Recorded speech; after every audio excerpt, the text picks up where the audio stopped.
Welcome everybody to today's masterclass, Starting Your Own Wellness Practice. Thank you to everyone who can be on this call tonight, as well as all of you who are going to catch this recording later. We are here to teach you how to live the life of your dreams, create a greater impact, and build the legacy that you want to leave behind. My name is Dr. Asha Pai-Bohannon. Hello, everyone, and I'm Eric.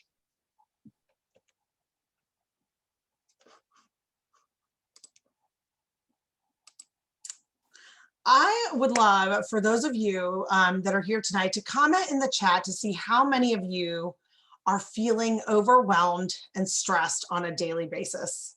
I know there's got to be a ton of you out there. Some reasons I've heard before about people getting into the profession of pharmacy, especially at the beginning, are great paycheck potential, working on patients' health status, flexibility, and being part of a healthcare team. But the number one reason that I hear all the time is about wanting to help people. But unfortunately, what we're finding is that we're less and less helping the patient and more helping the bottom line of the company, or having to deal with the demands of the insurance companies that what they want, right? Hello, that is completely stress and overwhelm. But more than that, what we're seeing is even a high turnover of technicians, mainly because of the less money, high stress, and even the salaries that we once knew are no longer there because of the impact of merging companies, mail order pharmacies, and more students coming out of pharmacy school more than ever. Where do we all go from here?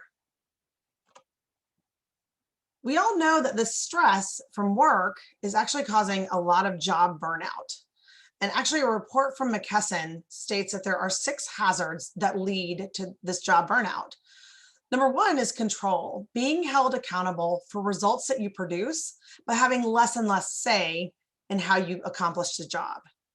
The second thing is the demands, crushing workloads, vaccine clinics and MTMs and just staffing in general and dispensing medications, all tight timelines on a daily basis. And you absolutely have no work-life balance. The reward, you're busting your rear to do a good job, but nobody actually cares. It leaves you feeling completely undervalued. And then fairness. Rules and expectations are getting piled on you, and there is nothing that you can do to make things fair for yourself. The values, this is a big one that keeps coming up more recently. The work demands don't necessarily harmonize with your sense of right and wrong and what health and wellness should be for people. And then community. You lack the support, the team dynamics, and it's super competitive and demanding, and it leaves you with unresolved conflicts. So all of these hazards and dangers actually cause the stress that we know from this work environment where you spend most of your days, and it is causing a huge negative impact on your health, your mind, and your family life. We've all heard the phrase, the golden handcuffs. I wanted to take a second to truly define what that means. It is financial motivations given to employees as a way of discouraging them from leaving their current employer. This leaves people feeling extremely trapped in their situation. And sometimes these handcuffs can come with specific conditions. It could either be based on how long you were there, how much the bottom line of the company is, but sometimes we actually have these handcuffs because they are self-inflicted. And you might be asking why? Because of our comfort zone. We get so comfortable where we are. Why should we leave this place if we actually know what we're doing? We've been doing it for a while. And by the way, we're getting a pretty decent paycheck, right? But enter in the conflict. If you're anything like me, while I was very comfortable in my retail pharmacy job, I started seeing a decline in the state of our healthcare system in the US. I constantly felt like I was feeding people's illnesses. I was not able to impact anything with their well-being or have the impact that I wanted to have. We're seeing more and more people with a laundry list of medications and complaints of feeling worse and not better. we're seeing pharmacists, one of the most valued, visible, and trusted healthcare professions, not being valued for their knowledge and not being valued for their expertise that they bring to the wellness table. We see the healthcare industry relying more on sick care versus actually well care and prevention. So we know our healthcare system is broken, and you may feel like you want to do something about it, but the question is, now what? From my experience and what I've seen many others do, much like what I did for many years, was throw spaghetti at the wall to see what would stick. And that is not effective. And believe me, it did not spark joy.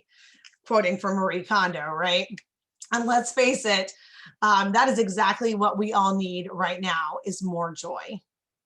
Another thing that we see happen with people is they get an idea, they want to start spreading the message of wellness and prevention, and they skip some of the most important steps. They start with marketing without the plan in place.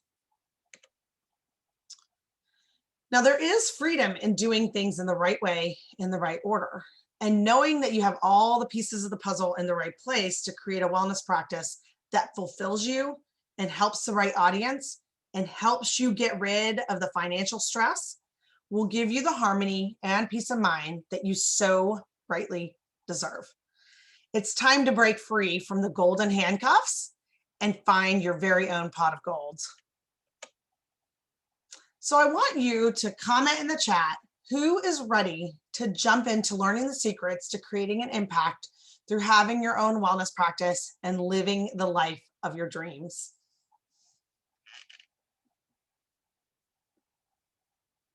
Oh, I love seeing all these comments. I think we're all ready. We're all ready right now. So let me give you a little background on me, and Eric will pop in here in just a second. I am a pharmacist and certified diabetes care and education specialist. And for years, I went through the absolute roller coaster of emotions that all of you are feeling right now. I felt tied to the golden handcuffs and the comfort of knowing my job. But as my life started to change and we started expanding our family, I started to realize that my love of helping people change their lifestyle towards health and wellness rather than feeding their illnesses taking care of my own family and my own health actually was much, much more important to me than anything that I had been doing up to this point. I started on this journey to change lives, including mine and my family's, in 2012. I started by getting experience as an entrepreneur in the network marketing industry, as I'm sure some of you are as well. It's such a great opportunity to add extra streams of income, but also be able to enhance your practice as you build your business. After spending 5 very long years throwing spaghetti at the wall with different ideas and second guessing myself, I decided to actually work with Eric and worked on my mindset at creating a business in the correct order. I watched him do this every single day in his day job. And I just want to say, don't say anything, but I should have listened to him a lot sooner. I know he's listening, but that's okay. Yeah, gotcha. So in 2017, he and I worked together and we opened up my very own holistic wellness practice with an East meets West flair. It started thriving, and I went on to write a couple of best-selling books. The first one is To Medicate or Not? That is the question. And then one that we co-authored together, Impact Pharmacist. So I'm going to turn it over to Eric and let him tell you his background and a little bit more of our story. Awesome. Thanks, Asha. So, hey, everyone. Again, my name's Eric, and I am married to Asha. I'm her husband. So didn't mention that earlier. But a little background on me, before I met Asha, I was in the IT industry. So I've been in IT for pretty much all of my life since I was a wee lad. And, as we got married, I went back to school because I really wanted to get out of the hands-on technology part of things and get more into business. And so I got my MBA and transitioned into a role where now I do more strategic marketing, where I end up creating new businesses, new business models, and launch service-based businesses for Fortune 50 companies. I've been doing that for more than 10 years now. And I would say pretty successful at it. I have a very defined niche, and my niche is around services and creating service-based businesses. And so, as Asha looked at, starting her wellness practice, approached me and said, hey, I know what you do. Can you help me? We started really partnering together in this. And it's just been a great, a lot of joy working with each other in this way. But it was interesting that, my background being in IT, but I married a pharmacist. So we've been married, 12 going on 13 years. And I feel like I'm one of you, right? One of the pharmacists in the room because of our, relationship and how close we are. But I really got a lot of intimate knowledge of healthcare and the pharmaceutical and pharmacy industry. And, Asha and I were attending a pharmacy conference together. In fact, it was around, where are pharmacists heading? What are the opportunities for entrepreneurship? And this was all around the time where she started her own wellness practice and, after she started her wellness practice. And so while we were there, we networked with a lot of other pharmacists, and they approached us and said, hey, would you like to be our business coach, business mentor, help us with your, marketing strategy, mindset, and all that stuff. And honestly, from there was born what we do now, which is where we're helping pharmacists create and launch and start their own wellness practices. So Asha and I have now partnered together. We love doing this, and we just get to enjoy the fruits of our labor, because when we get to help others have a big impact in other people's lives, through the health and wellness industry, but it also helps you have a bigger impact in your life, in your family. And it just brings us so much joy and passion of what we do. And we're so excited to share more about what we do here on this masterclass. So, continue to stay tuned, and we'll talk a little bit later. Thank you, Eric. So, who is ready to learn the top three secrets to starting a successful wellness practice? The first thing we're going to learn about is getting out of your own way, which is all about mindset. You must have the right mindset to get into entrepreneurship and leave the comfort of what you know behind. Eric's going to describe the 4 pitfalls that most entrepreneurs fall into. And then we're going to share the secret sauce to building your own business around a life that you absolutely love. It's a multifold process, and we will dive into that a little later in this class. So let's start with mindset. Getting your mindset set up for success is the first thing you need to work on, because mindset is everything.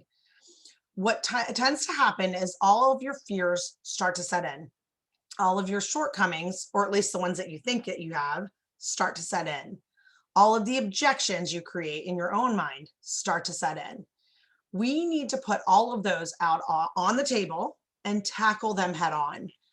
And we're actually going to talk about the main one that we see standing in your way.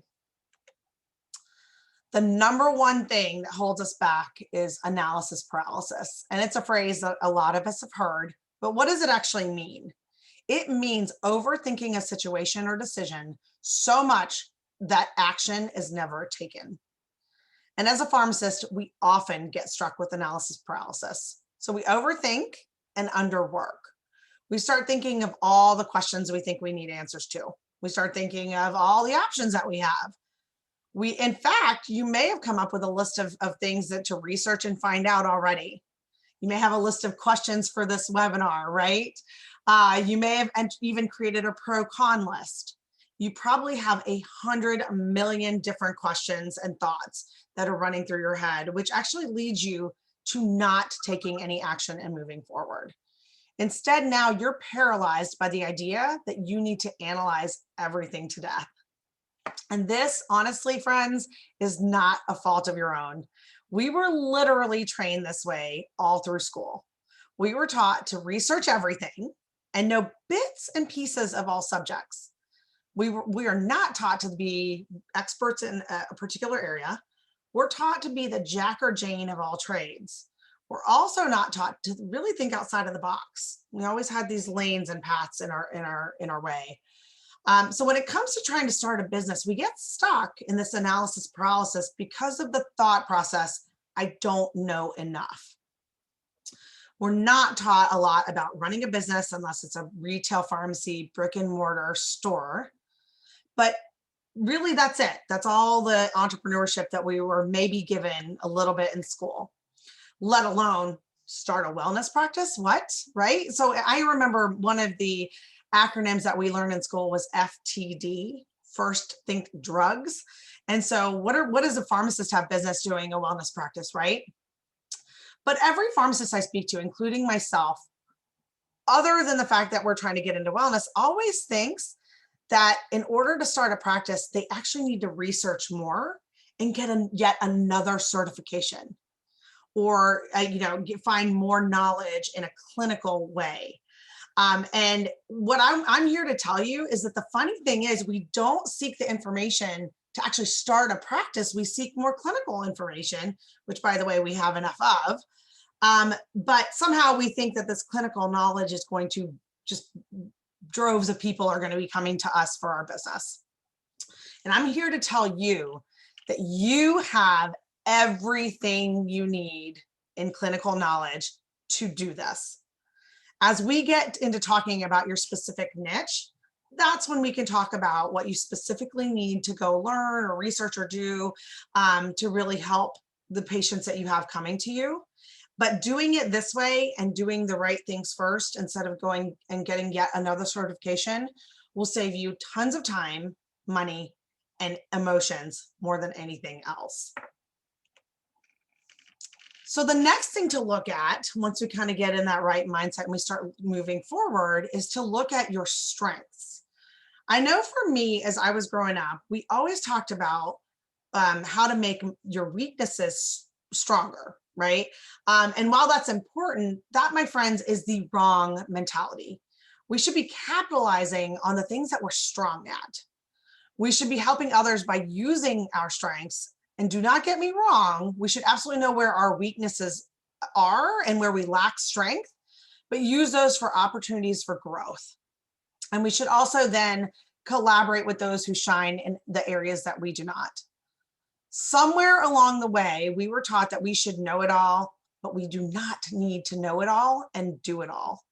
We need to know what we know. We need to know what we're strong at.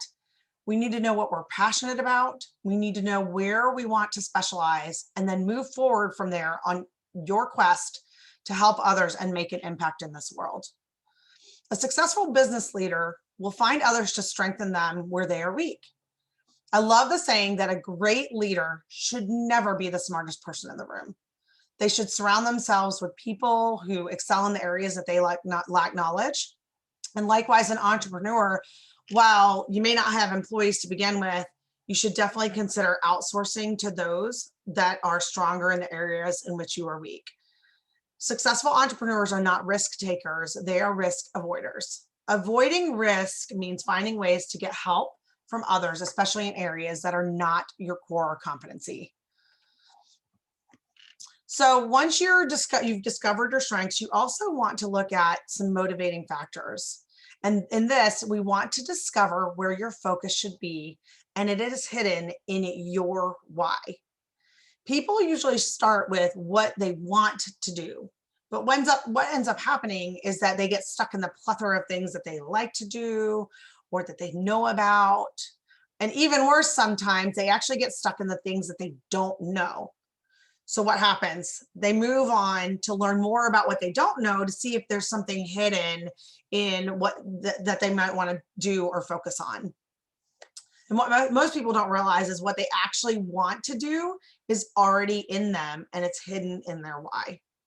So getting to the core of your why and peeling back that onion, really getting to the core, is so important because it gets you to the root of your motivation and what is going to touch people's emotions.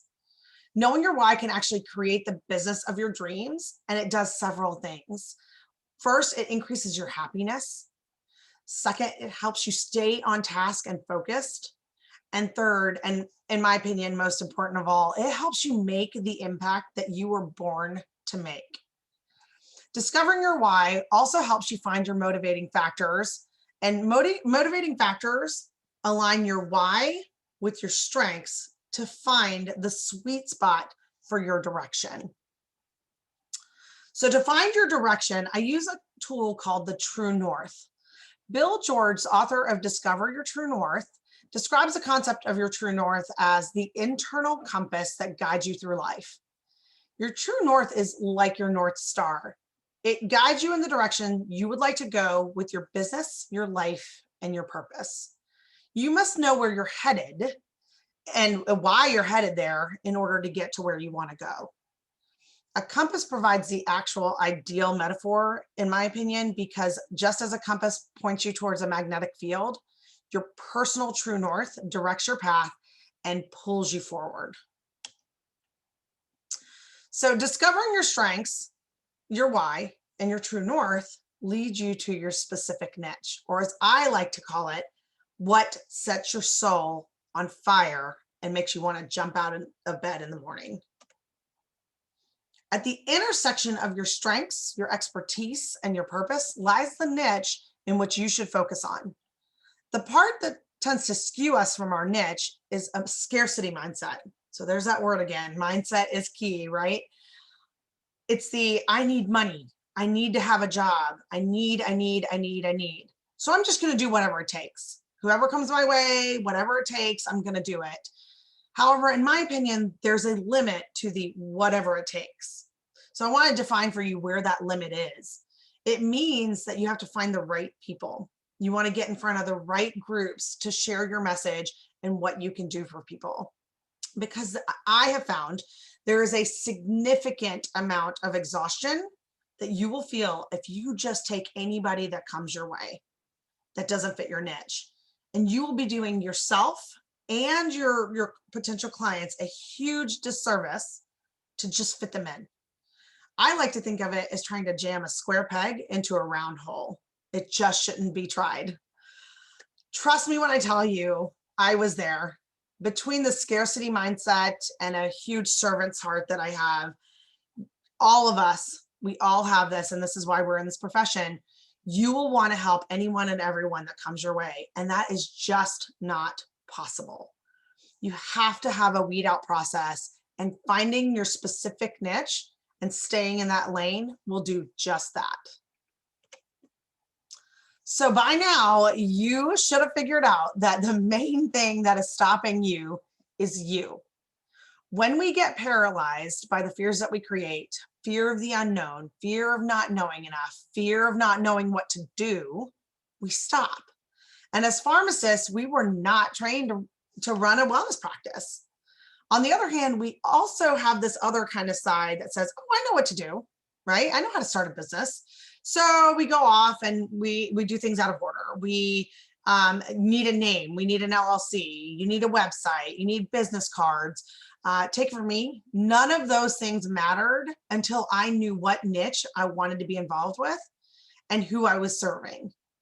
And then also what services I was providing for them, how to price it appropriately and get paid what I was worth, and then how to talk about it effectively. So I want you right now to comment in the chat if you are all ready to punch fear right in the face and learn about the 4 pitfalls that most entrepreneurs fall into.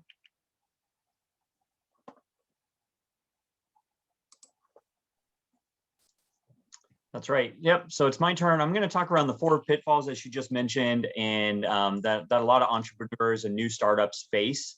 You know, as Asha was talking around that, she said something around, you know, entrepreneurs are, or successful entrepreneurs are risk avoiders, right? You know, being an entrepreneur sounds pretty scary at first, I think, for a lot of people. I think there's a lot of reasons why people don't jump in and start becoming a business owner. And I think it's, again, it's a lot of the fear that you talked around and the mindset stuff, right? You know, in the perception is that being an entrepreneur is a very risky thing to do, because what if I do this and I fail, and then what? I'm out of a lot of money and time and effort and all this, and it's just really risky to a lot of people. But you said it best, right? I mean, honestly, entrepreneurs that are out there being successful are ones that know how to look for those risks, but then mitigate them, reduce them, eliminate those risks. And that's what we're going to talk around right now, is because these are the 4 areas that I've seen in my vast experience in doing this for many years, that even like large businesses that I've been part of, they still make these mistakes a lot of times, right? And so I'm going to pass on this knowledge to you So you can avoid these pitfalls. So you can avoid making these mistakes. And so you can be successful in starting your business. So honestly, the first one is just really around creating the wrong service in the end, right? I mean, we see this a lot of the time. Somebody comes up with this great idea and they go off and create this service only to find out it wasn't really successful in the end, right? So a lot of people just create the wrong service that doesn't solve a need or a challenge. Number two is not targeting the right audience. They're not targeting the right customers. So you're not focused, you're all over the place. And that's not what entrepreneurs need as a business owner as you get started, right? You really need that laser focus, and we're going to talk around that. The third one is around having the wrong price. You talked around it, getting paid what you're worth.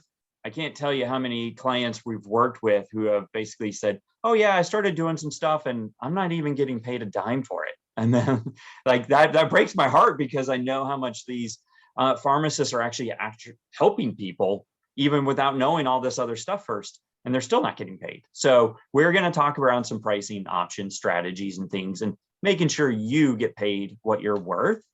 And then finally, not having the right messaging. And by that, I mean, when you are out there talking to people about all of what you do, and you're not conveying the benefits and the value, and you're not selling on that, and you're not conveying that properly, and you just don't know how to message it right, you're not going to be very successful. So I've seen a lot of businesses fail just because they don't invest in that marketing and that right messaging model.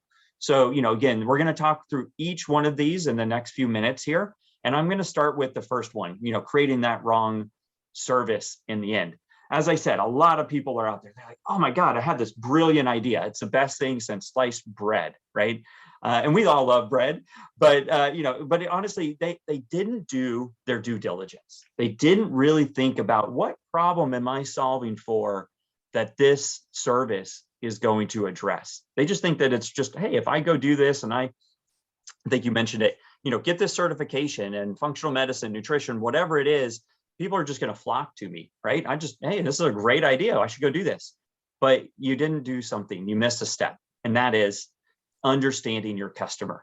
And that all starts with empathy, right? So empathy, the definition is ability to understand another person and share their feelings and how they feel, what they think, how they act, what they say.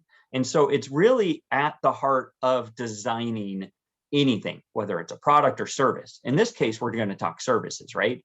So understanding that your customer is at the heart of the design of the services that you're going to end up creating is number one thing. Always understand your customer, understand how they're thinking, feeling, and what is the problem that you're solving for, okay?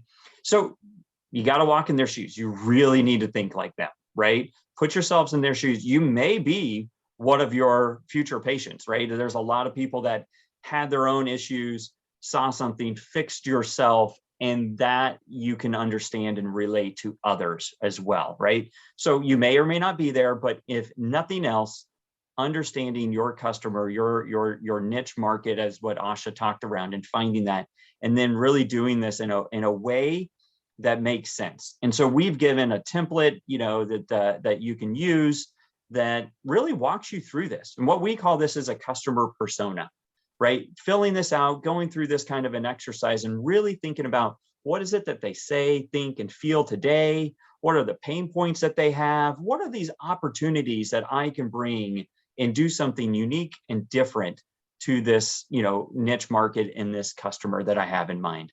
And so when you do an exercise like this, the number one thing we teach and coach our clients on is, think that this person is somebody that you're talking to right across from the coffee table, right? You're having coffee, they're sitting right across from you, and they're telling you this story, and you're hearing them. So you really want to get really specific on this. Like, what does that person look like? What's their name? How many kids do they have? Right? Everything you can possibly think of.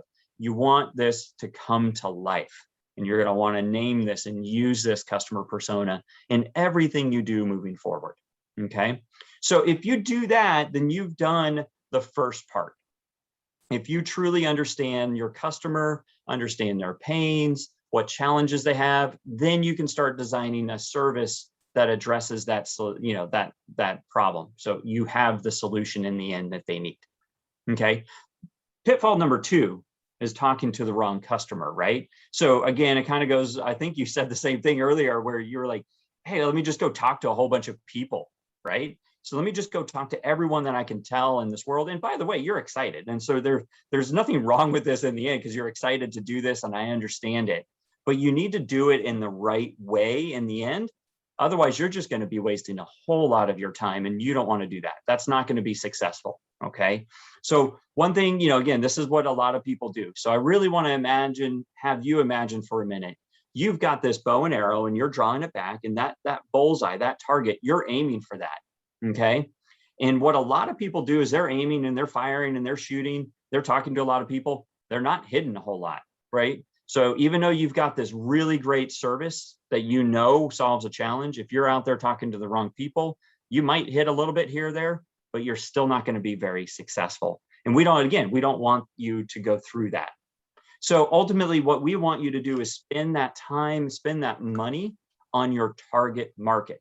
So target market is different than the niche, right? Your niche is what area of the industry that you're going to serve.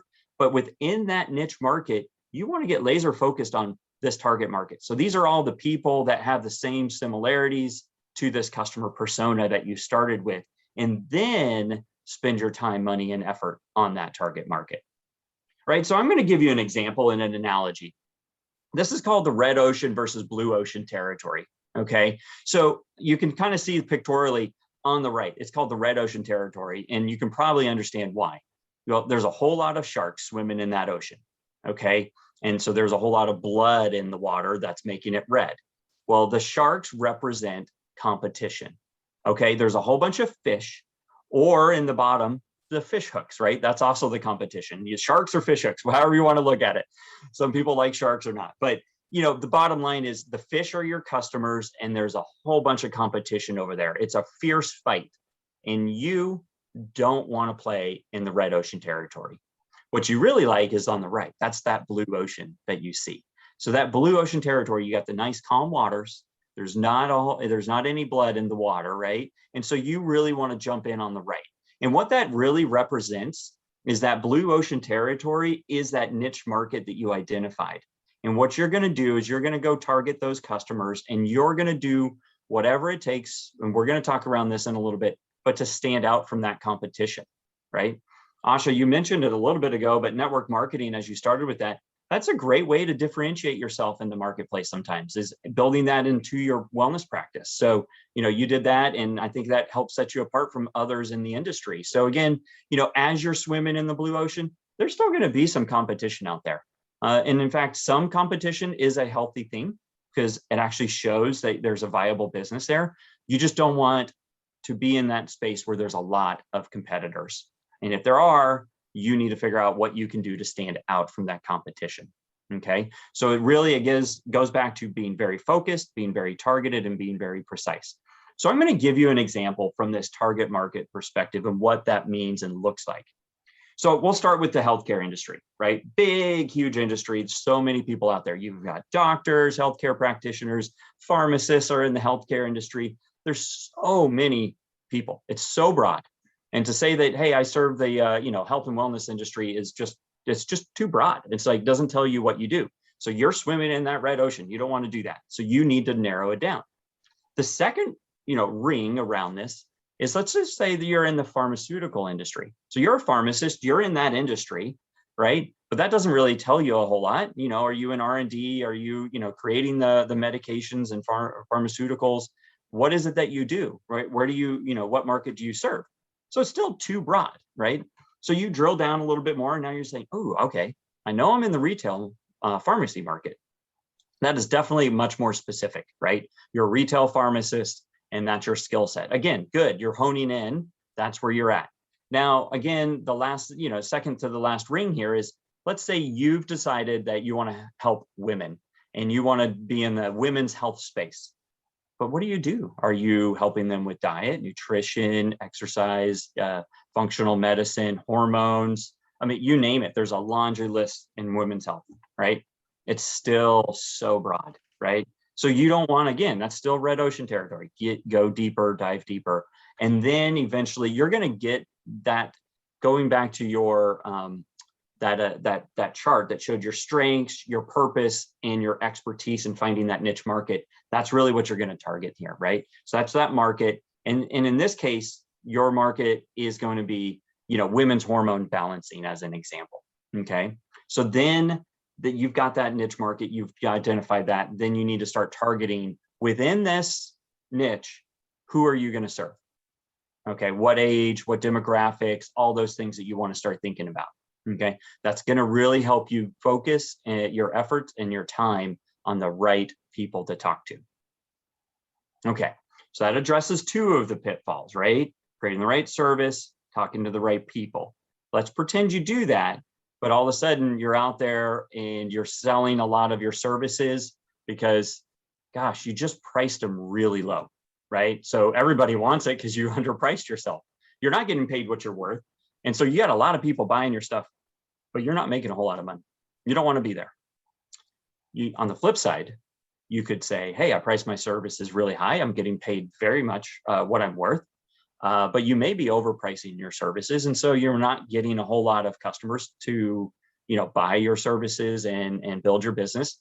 And so while you do get a couple of customers here and there, they're not very many, but you're very profitable. That's a good thing. Profit's good, money's good, but you're just not making a whole lot of revenue. So that's that top line number. So really what we want to help you with is guide you through, look, there's a couple strategies around pricing and understanding how to price your services. So the first thing is you really need to think about how are you going to, again, stand out from your competition, play in the blue ocean, and be competitive and make a competitive advantage for yourself. And honestly, it comes down to two things. One is cost. You could be a low-cost provider. And trust me when I say this, there is nothing wrong with that, okay? You could be the lowest cost in the field or in the industry, providing a great value and service, but that's where you're playing. That's your competitive advantage, and that's okay. There's a lot of successful businesses out there doing this, okay? On the flip side, you have the ability to differentiate yourself, add further value beyond what the low-cost provider provides you. So those are two strategies. Do you want to be a low-cost or a differentiator? Which one is it? Right? So I'm going to give you an example. Again, there's no right or wrong reason, right? There's no right or wrong answer, I should say. You in your business, as you work to create this, get to make this decision. It's yours, right? It's your business. You get to make this. So I'm going to give you an example of what this looks like. So pretend for a minute that you have an industry cost and you have an industry price.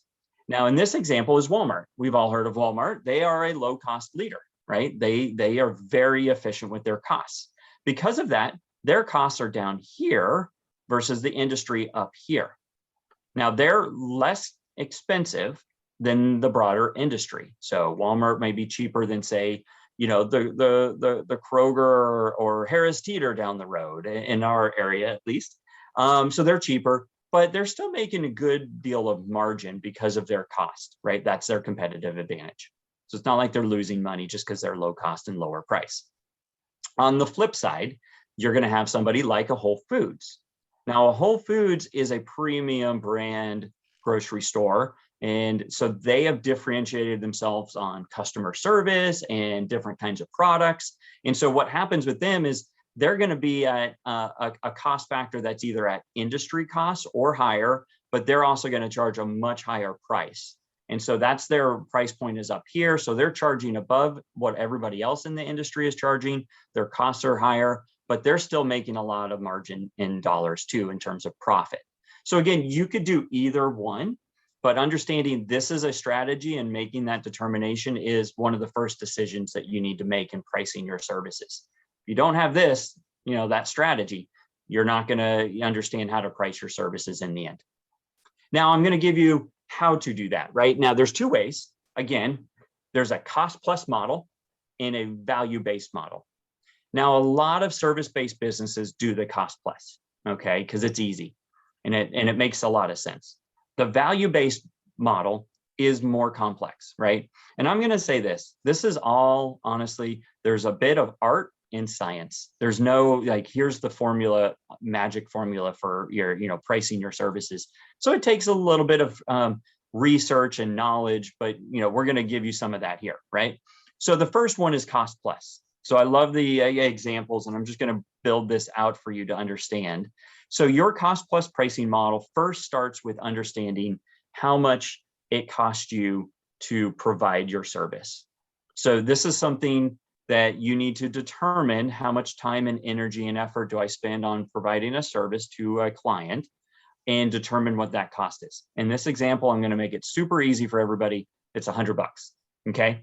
Now, from there, you've determined that, hey, I just need about 20% profit margin. I just need that much profit margin. So you can charge $125. So your take home is that 125 minus 100, you get 25 bucks, right? That's your profit, which just happens to be 20%, okay, profit margin.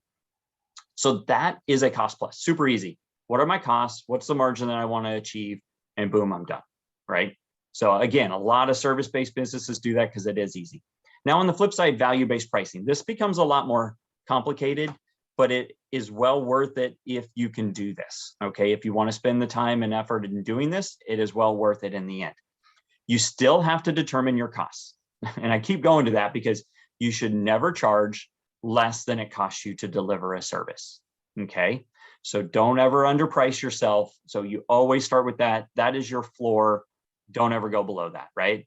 From there, you've done your research, you've done some market analysis, and you've determined what it costs your client, that pain point that it costs them, to fix the problem that you have a solution for. And let's just say that it's $200 in this example.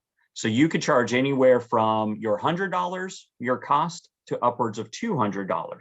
That's your profit margin. That's your maximum profit that you can charge. If you charge more than that, people are going to be like, no, I'll just go do this other thing that I know can solve my problem for 200 bucks, right? So let's just pretend that 200 is your maximum. Now you've got to determine where in this range do you want to land? And it all goes into value, right? How much of that value do you want to capture? Again, this is a decision you get to make, right? You could say, I want to capture 80% of the value and give 20% to them, to the client, right? You're saving them 20% costs. Like that's a good metric that you could use, right? Hey, I saved you 20% money, right? 20% cost savings. That's great. Is that the right number? Do you want to capture 80-20, or is it that you want to give 50-50? These are all decisions you get to make as a business owner, right? But in this example, I'm just going to say, it's 50-50. I'm going to split the difference. I know it doesn't look like it, but you split the difference here. It's 50 bucks. You give them 50, they give you 50 back, right? So your profit margins are bigger and larger than the cost plus pricing model. The reason is you've determined the value that you provide and you've conveyed that value. Okay, so that leads us to the very last thing, messaging your services. I just talked around value and how do you convey that? There's two ways. One, you convey the benefits. You say, hey, I can do this, I can do that, I can save you money, I can save you, pain, I can reduce your pain, whatever it is, right? So these are example benefit statements, right? I can reduce the risk of you having blank, blank, blank, fill in the blank there. If you're helping with women's hormone balancing, it could be, I can help you reduce, hot flashes, increase your energy, improve your health, right? You start listing all of these great benefits, which are awesome, right? So you want to talk around the benefits you provide. So you definitely want to do that. But you may be missing the other side of the equation, which you're not conveying the right value in the end. So value and benefits are different. Benefits are a statement of what you can do. The value is a more quantitative approach. So identifying by how much you can reduce pain is a value statement. So I can reduce your pain by 60%. I can improve your energy levels by 200%. Whatever you've determined, you've done that research, you know how much you can help, and you've put a value on that. And if you've done that, then you can price your services based off of the value, and then you convey that through the messaging of your services. So you need to do both. You need one and the other. And then you create things like an elevator pitch and a value prop statement. And then you need to provide, marketing collateral, brochures, and things like that that would help you convey this message that you have. But if you don't do these two key things, you're not going to be properly conveying that. And this is where I see a lot of businesses failing too, right? They just describe what they do. I do all these three things, right? It's 6 sessions for 3 months and it's $5,000. Oh, okay. Well, you didn't tell me what you do, right? Like, what is it of benefit to me? So again, I've seen this in so many businesses. Do it the right way. Talk around the benefits, talk around the value, and then you may want to employ a value-based pricing model. Okay. So all of these 4 things were around making sure you have the right service, talking to the right people, having the right price, and conveying the right message when you talk to others. If you do these 4 things and you do them right, then you can be successful in your business as you create your own wellness practice. So with that, I want to hand it back over to Asha. So tell us a little bit more around what does it take to have a thriving business? Wow, Eric, every time I hear you talk about this, it literally excites me even more at this process and what we are helping pharmacists do, because it is not what we are taught. Let's just go there, right? So we wanted to share with you guys, what does it take? What is the secret sauce? And I'm here to tell you, it's not really a secret. It's actually a harmonious combination of all of these things. We start with passion, money, time, commitment, consistency, and a sales and growth mindset. Even if you address the 4 pitfalls that Eric just spoke about that most entrepreneurs can fall into, you must be able to manage your time, have consistent effort and commitment, and work constantly on developing your sales and growth mindset. We've seen plenty of people that have done really well taking care of overcoming these pitfalls, but then in the end, they don't put in the time and effort and energy that it takes to actually build a successful business. And then on the flip side, we've seen people completely dedicating the time into providing education and spreading the message, but not really overcoming the pitfalls. And so they aren't seeing much success in their business as well.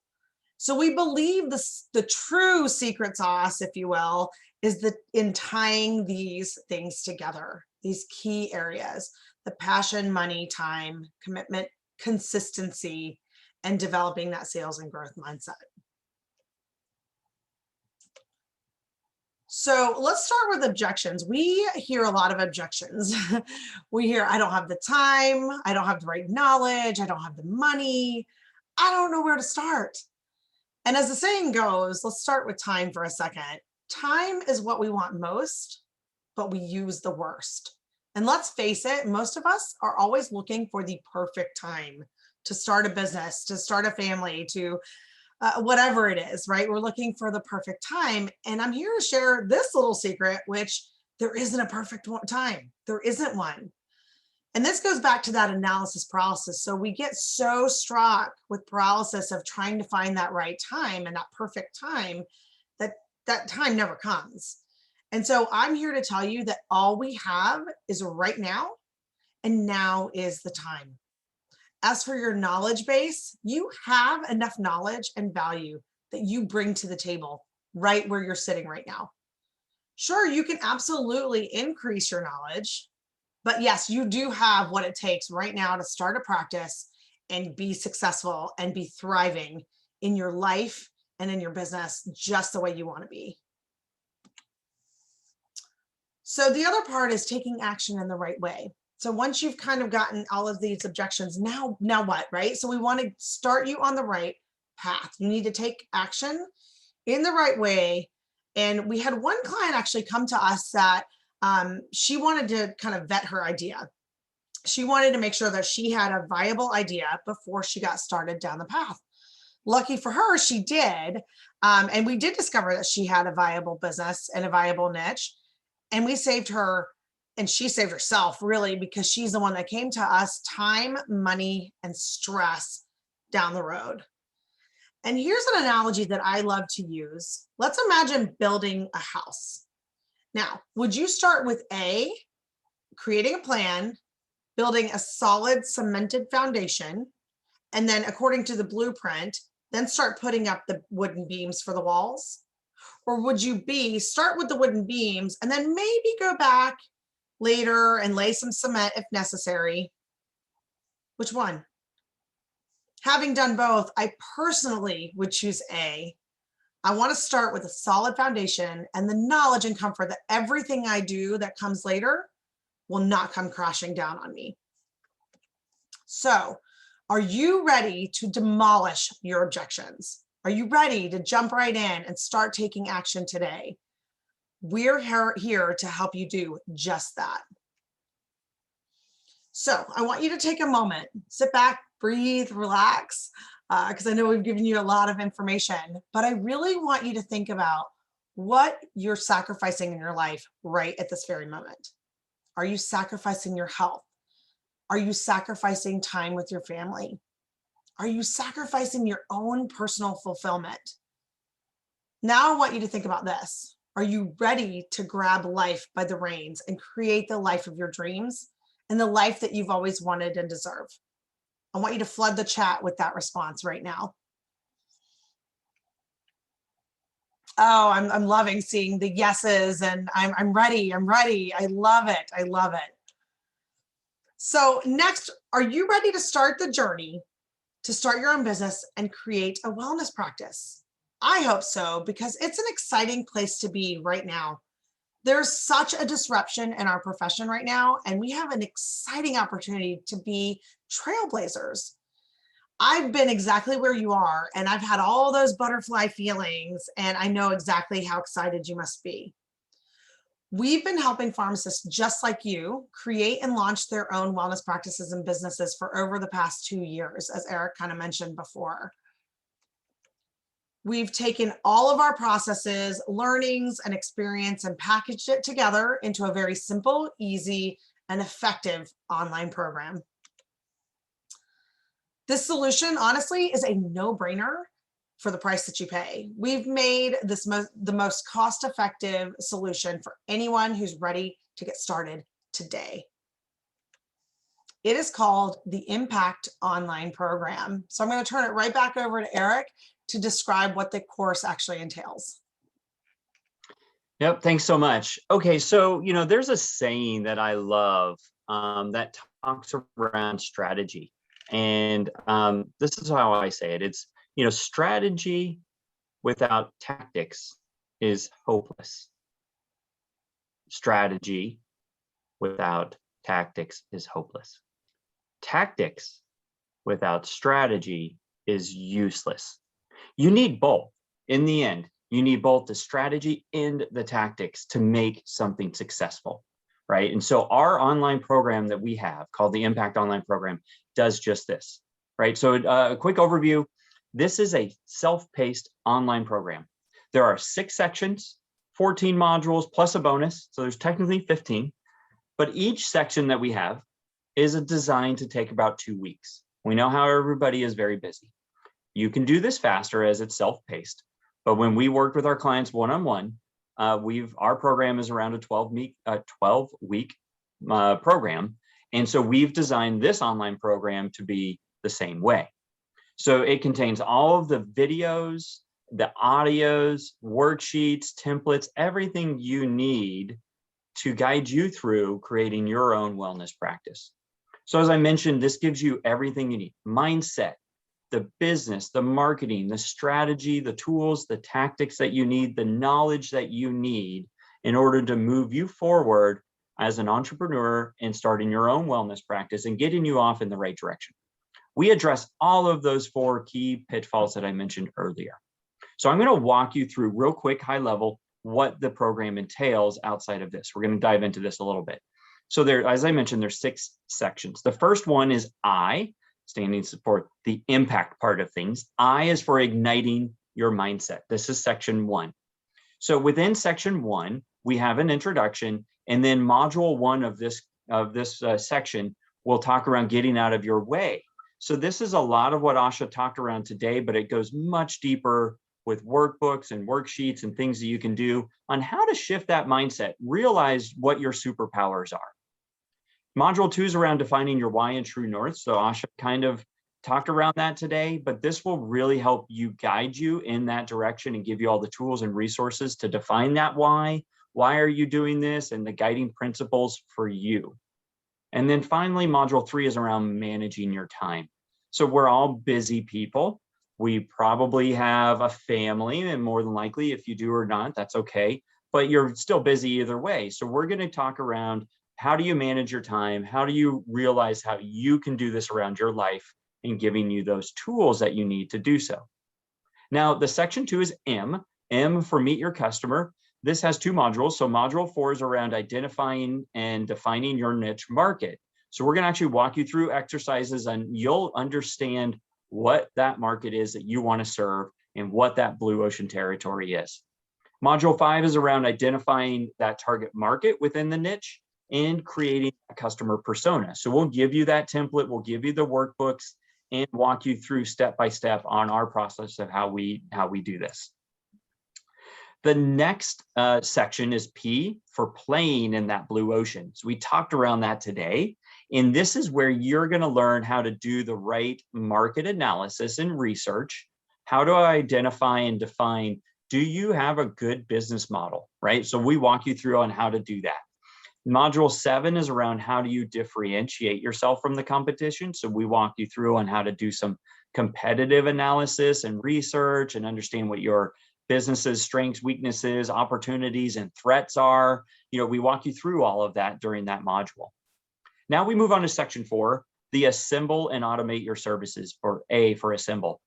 This is where we actually help you create your services. Again, we're talking around what challenges do you have, your customers have, and then creating that unique service solution that solves that need. So we walk you through on how to do that in module 8.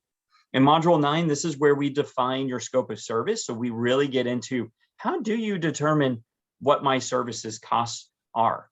What's that floor that I need to make sure I don't price under? Okay. And then we talk, module 10 is around automation of your business. So the tools that it takes to automate. And this is where you can help improve your efficiencies and serve more of your customers in an automated way. And then lastly, this is where that bonus module fits, helping you get your first client. And that is super important and key. Getting those first few clients is going to be key to some of your success. Lastly, we'll wrap up with the last 2 sections, C for creating your pricing and financial model. So module 11 is actually walking you through the pricing model that I talked around today, and really giving you all of the tools that you would need to do so in this module. Module 12 is around creating a financial plan. So you need to have a good plan and an ability to forecast your business on a financial perspective, and we actually give you the templates to do that.